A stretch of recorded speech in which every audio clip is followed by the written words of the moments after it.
সকাল সকাল আমার ভাপা পিঠা পুর পিঠা যাকে বলে আমি করলাম, আমার হিসাবে করেছি, কেমন করে করেছি আপনাদের সঙ্গে শেয়ার করেছি। খুব সুন্দর সফট হয়েছে গরম গরম। তো সকালবেলা উঠে অল্প করলাম, কেন আমাদের কয়েকজন লোক, তাই জন্য অনেকে আবার বাচ্চা আমার মেয়ে খেতে চায় না, একটা খাবে তো আবার নারকেল বের করে খাবে। তো এইখানে নারকেলের পুরো তৈরি করার জন্য আমি খেজুর গুড় নিলাম, খেজুর গুড়ের জেলি তৈরি করে ওর মধ্যে আলমন্ড আর কিচমিচ আর দিয়েছি এলাইচি, একটু কাজু গুঁড়ো করে সব দিয়ে দিয়েছি, খেতে খুব ভালো লাগবে। চাইলে আপনারা শুধু গুড় দিয়ে বা চিনি দিয়ে তৈরি করতে পারেন শিরাটাকে, নারকেলের এই যে শিরা তৈরি হয়ে গেছে।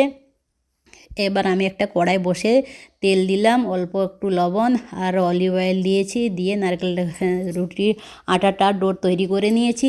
ডোর তৈরি করার পর এবার আমি পিঠা তৈরি করতেছি। পিঠা খুব সুন্দর দেখা গোল করে নিয়েছি, মশলা কত সুন্দর গোল করলাম পারলাম আমি তাহলে।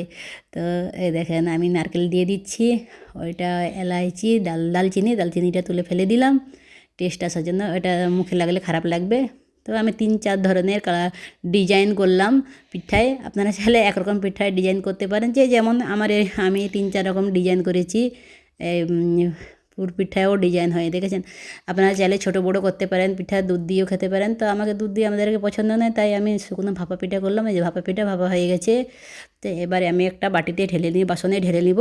আর বাটিতে খেজুর গুড় দিয়ে খেতে খুব ভালো লাগে। খেজুর গুড়টা খুব সুন্দর ছিল, একদম অরিজিনাল খেজুর গুড়। এই যে ভাপা পিঠার ডিজাইন দেখেছেন, 1 2 3 4 রকমের ডিজাইন করলাম। এই যে আমার ব্যাস হয়ে গেছে ব্রেকফাস্ট।